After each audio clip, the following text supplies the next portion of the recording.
नमस्कार दोस्तों, define stop loss में आपका बहुत बहुत स्वागत है। दोस्तों, हमारे सामने आईटीसी लिमिटेड का डेली चार्ट है। तो आप इस चार्ट में देख सकते हो कि एक इसमें अजीबोगरीब पैटर्न बना हुआ है जिसका नाम है straight of हुमूस pattern.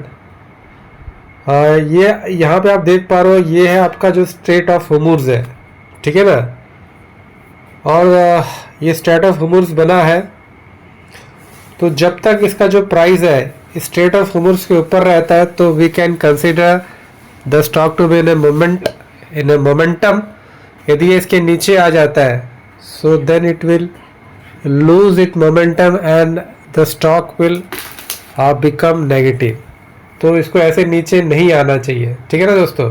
It should keep its head over and above the straight of, ये जो स्ट्रेट ऑफ हुमूस है, स्ट्रेट ऑफ हुमूस, इसके ऊपर ही इसको प्राइस रहना है। अभी जो प्राइस जो ट्रेड कर रहा है, ये आपका जो साइकोलॉजिकल 300 लेवल के ऊपर ट्रेड कर रहा है, ठीक है ना। 304 पे ट्रेड कर रहा है, तो दिस ये जो 300 साइकोलॉजिकल लेवल है, तो स्टॉक को इसके ऊपर भी रहना चाहिए। और जो इसके जो लास्ट 3 दिन का आप जो प्राइस एक्शन देखोगे, तो जो लास्ट ट्रेडिंग सेशन जो कैंडल बना है वो पिछले 2 कैंडल के हाई से ऊपर क्लोज दिया हुआ है। So that also showing somewhere the momentum which is prevailing in the stock is of positive momentum and moreover the stock is trading above its 20-day simple moving average which comes to as 298.85। ये इसका 20-day SMA है और stock 20-day SMA के ऊपर trade कर रहा है, यानी कि there is a positivity in the stock, there is a momentum in the stock.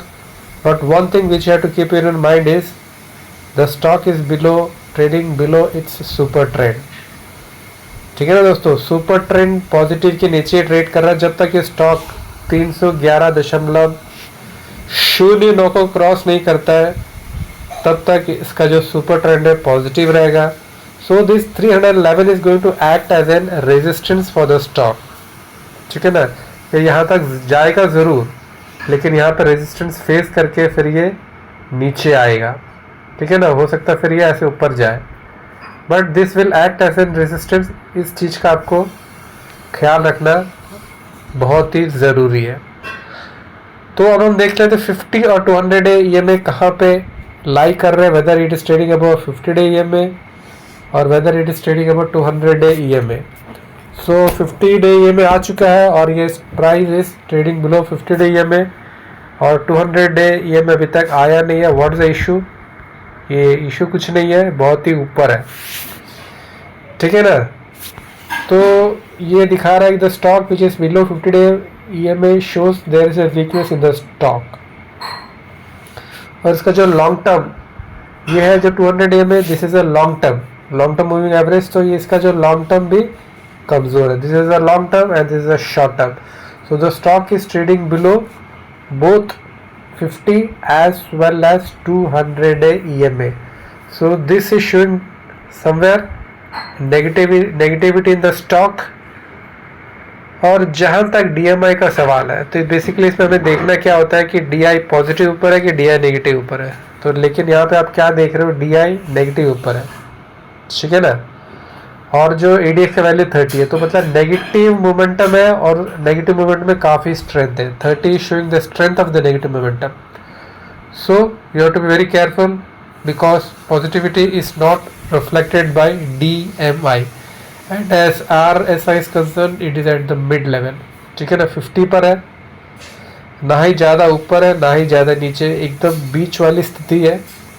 So there is nothing we can speak about RSI and as far as the DMI concerned, not DMI, this is MACD। तो MACD का जहाँ तक सवाल है, तो यहाँ पे आप देख पा रहे हो कि जो MACD लाइन ऊपर है, ये आपका MACD लाइन है और ये आपका सिग्नल लाइन है। MACD लाइन ऊपर है, सिग्नल लाइन नीचे है और यहाँ पे ग्रीन बार्स है, जीरो लाइन के नीचे सारी कहानी चल रही है।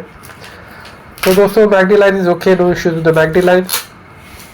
और दोस्तों, यदि आप हमारे चैनल में पहली बार आए तो कृपया करके आपके चैनल को लाइक कीजिए, कमेंट कीजिए, सब्सक्राइब कीजिए। अपना ख्याल रखिए और अपनों का भी ख्याल रखिए। बहुत बहुत धन्यवाद।